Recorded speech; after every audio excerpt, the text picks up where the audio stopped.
श्री कृष्ण गोविंद हरे मुरारी, हे नाथ नारायण वासुदेव। श्री कृष्ण गोविंद हरे मुरारी, हे नाथ नारायण वासुदेव। ओम नमो भगवते वासुदेवाय। ओम नमो भगवते वासुदेवाय। सच्चिदानंद रूपाय विश्वोत्पत्त्यादिहेतवे तापत्रय विनाशाय श्रीकृष्णाय वयं नमः। सच्चित आनंद स्वरूप परमात्मा जो सृष्टि के उत्पत्ति, पालन और संहार करता है तथा जीवों के आध्यात्मिक, आदि दैविक, आदि भौतिक तापों को नष्ट करने वाले हैं, अर्थात जीवों के मानसिक, शारीरिक और भौतिक दुखों को दूर करने वाले हैं, उन श्री कृष्ण भगवान को हम नमस्कार करते हैं। श्री कृष्ण गोविंद हरे मुरारी, हे नाथ नारायण वासुदेव।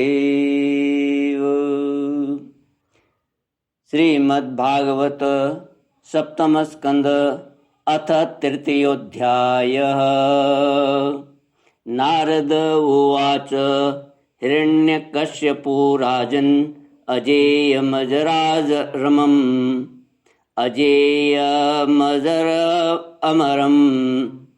आत्मानमप्रतिद्वन्द्वम् एकराजं व्यधित्सत।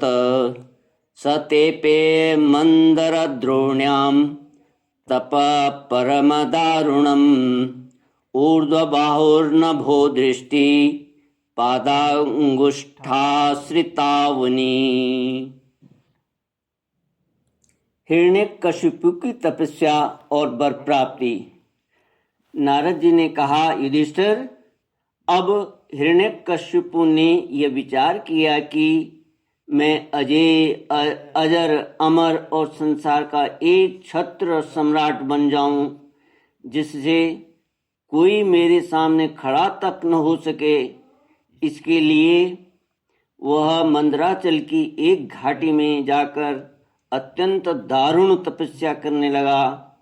वहां हाथ ऊपर उठाकर आकाश की ओर देखता हुआ वह पैर के अंगूठे के बल पृथ्वी पर खड़ा हो गया।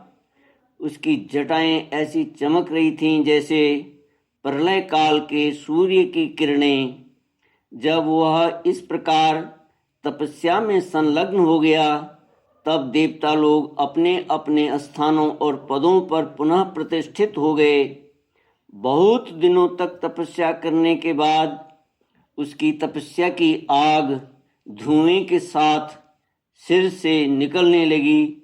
वह चारों ओर फैल गई और ऊपर नीचे तथा अगल बगल के लोगों को जलाने लगी। उसकी लपट से नदी और समुद्र खौलने लगे। द्वीप और पर्वतों के सहित पृथ्वी डगमगाने लगी। ग्रह और तारे टूट टूट कर गिरने लगे तथा दसों दिशाओं में मानो आग लग गई। श्री कृष्ण गोविंद हरे मुरारी, हे नाथ नारायण वासुदेव। हिरण्यकशिपु की उस तपोमयी आग की लपटों से स्वर्ग के देवता भी जलने लगे। वे घबराकर स्वर्ग से ब्रह्मलोक में गए और ब्रह्मा जी से प्रार्थना करने लगे, हे देवताओं के भी आराध्य देव जगतपति ब्रह्मा जी, हम लोग हिरण्यकशिपु के तप की ज्वाला से जल रहे हैं। अब हम स्वर्ग में नहीं रह सकते। हे अनंत, हे सर्वाध्यक्ष, यदि आप उचित समझें तो अपनी सेवा करने वाली जनता का नाश होने के पहले ही यह ज्वाला शांत कर दीजिए। भगवान, आप सब कुछ जानते ही हैं, फिर भी हम अपनी ओर से आपसे यह निवेदन कर देते हैं कि वह किस अभिप्राय से यह घोर तपस्या कर रहा है। सुनिए, उसका विचार है कि जैसे ब्रह्मा जी अपनी तपस्या और योग के प्रभाव से इस चराचर जगत की सृष्टि करके सब लोगों से ऊपर सत्य लोक में विराजते हैं, वैसे ही मैं भी अपनी उग्र तपस्या और योग के प्रभाव से वही पद और स्थान प्राप्त कर लूँगा, क्योंकि समय असीम है और आत्मा नित्य है। एक जन्म में नहीं, अनेक जन्म, एक युग में नहीं न सही अनेक युगों में अपनी तपस्या की शक्ति से मैं पाप पुण्य आदि के नियमों को पलटकर इस संसार में ऐसा उलटफेर कर दूंगा जैसे पहले कभी नहीं था। वैष्णववादी पदों में तो रखा ही क्या है, क्योंकि कल्प के अंत में उन्हें भी काल के गाल में चला जाना पड़ता है।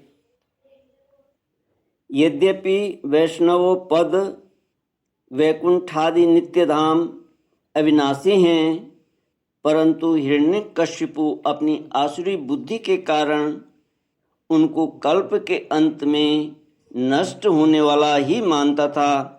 तामसी बुद्धि में सब बातें विपरीत ही देखा करती हैं। हमने सुना है कि ऐसा हट करके ही वह घोर तपस्या में जुटा हुआ है। आप तीनों लोकों के स्वामी हैं, अब आप जो उचित समझें वही करें। ब्रह्मा जी, आपका यह सर्वश्रेष्ठ परमेष्टि पद ब्राह्मण एवं गौओं की वृद्धि, कल्याण, विभूति, कुशल और विजय के लिए है। यदि यह हिरण्यकशिपु के हाथ में चला गया तो सज्जनों पर संकटों का पहाड़ टूट पड़ेगा। युधिष्ठिर, नारद जी कहते हैं युधिष्ठिर जी को, युधिष्ठिर, जब देवताओं ने भगवान ब्रह्मा जी से इस प्रकार निवेदन किया, तब वे भृगु और दक्ष आदि प्रजापतियों के साथ हिरण्यकशिपु के आश्रम पर गए। वहां जाने पर पहले तो वे उसे देख ही न सके, क्योंकि दीमक की मिट्टी, घास और बांसों से उसका शरीर ढक गया था। चींटियां उसकी मैदा, त्वचा, मांस और खून चाट गई थीं। बादलों से ढके हुए सूर्य के समान वह अपनी तपस्या के तेज से लोगों को तपा रहा था। उसको देखकर ब्रह्मा जी भी विस्मित हो गए। उन्होंने हंसते हुए कहा, श्री कृष्ण गोविंद हरि मुरारी, हे नाथ नारायण वासुदेव। ब्रह्मोवाच उत्तिष्ठोत्तिष्ठ भद्रं ते तपः सिद्धोऽसि काश्यप, वरदो हमनुप्राप्तो व्रीयतामीप्सितो वरः। ब्रह्मा जी ने कहा, बेटा हिरण्यकशिपु, उठो उठो, तुम्हारा कल्याण हो। कश्यप नंदन, अब तुम्हारी तपस्या सिद्ध हो गई। मैं तुम्हें वर देने के लिए आया हूँ। तुम्हारी जो इच्छा हो वे खटके मांग लो। मैंने तुम्हारा हृदय का अद्भुत बल देखा। अरे, डांसों ने तुम्हारी यह देह खा डाली है, फिर भी तुम्हारे प्राण हड्डियों के सारे टिके हुए हैं। ऐसी कठिन तपस्या न तो पहले किसी ऋषि ने की थी और न आगे ही कोई करेगा। भला ऐसा कौन है जो देवताओं के 100 वर्ष तक बिना पानी के जीता रहे। बेटा हिरण्यकशिपु, तुम्हारा यह काम बड़े बड़े धीर पुरुष भी कठिनता से कर सकते हैं। तुमने इस तपोनिष्ठा से मुझे अपने बस में कर लिया है। दैत्य शिरोमणे, इसी से प्रसन्न होकर मैं तुम्हें जो कुछ मांगो दिए देता हूँ। तुम हो मरने वाले और मैं हूँ अमर, अतः तुम्हें मेरा यह दर्शन निष्फल नहीं हो सकता। श्री कृष्ण गोविंद हरे मुरारी, हे नाथ नारायण वासुदेव। ओम पूर्णमद पूर्णमिदं पूर्णात् पूर्णमुदच्यते पूर्णस्य पूर्णमादाय पूर्णमेवावशिष्यते। ओम शांति शांति शांति। हरि ओम श्री गुरुभ्यो नमः। हरि ओम।